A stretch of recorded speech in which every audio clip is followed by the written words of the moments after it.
Tässä on sulla iso silmukka, minkä sä oot nyt niinku tästä normaalisilmukasta venyttänyt tämmöiseksi pitkäksi. Sä otat täältä sen langan näin. Vedät sen tuon silmukan läpi. Nyt sulla on tässä se lanka, minkä sä äsken otit, mikä juoksee täältä tänne.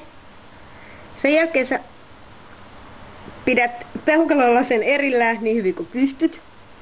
Ja otat koukulla tosta välistä. Eli se alkuperäinen iso silmukka jää tänne taakse. Ja tää lanka, mikä juoksee, niin se on tuolla välissä.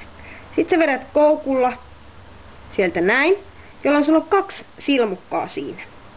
Sen jälkeen sä otat normaalisti ja vedät koukulla tuolta molempien silmukoitten läpi. Nyt sulla on 1 Salomonin solmu.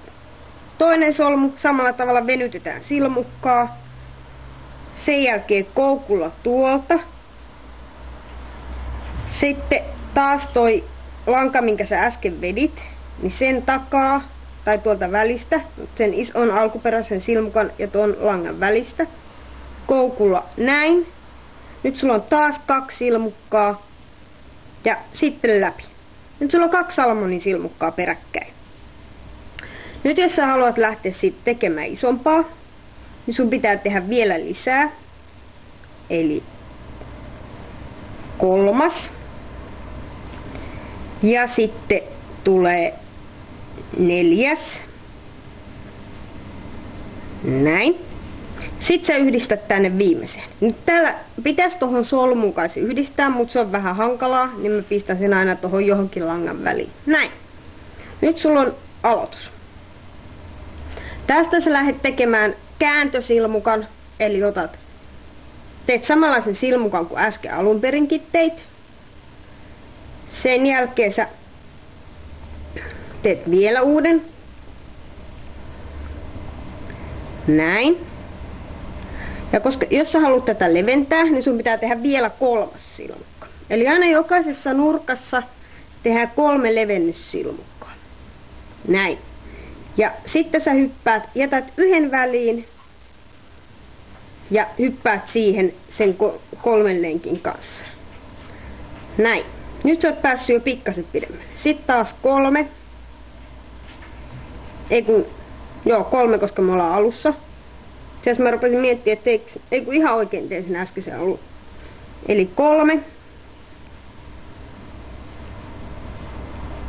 Toivottavasti nämä näkyy sillä videolla niin kuin pitäisikin. Näin. Mä joudun aina välillä kiskomaan lankaa, koska näihin menee ihan hitosti sitä.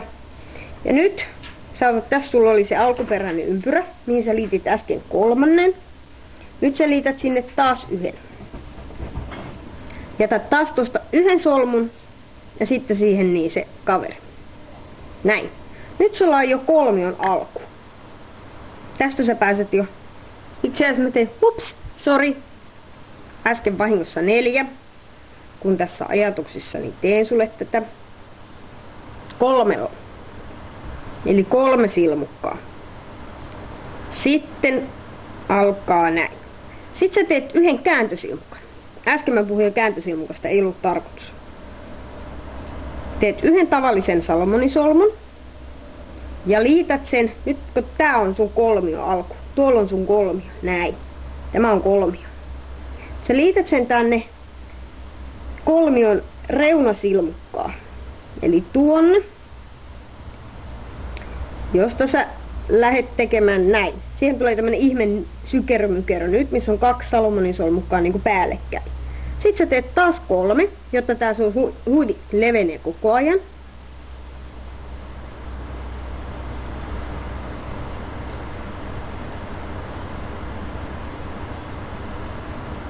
Näin. Ja taas sä liität sen tänne, missä on tänne 1 silmukan taakse.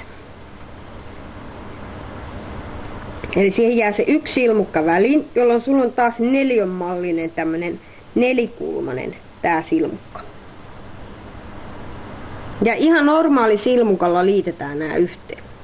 Nyt, koska sulla on tässä välissä, sulla on täällä sun kulman viimeinen silmukka. Se näyttää hölmöltä nyt, mutta se on siellä, usko mua. Sä teet vaan 2.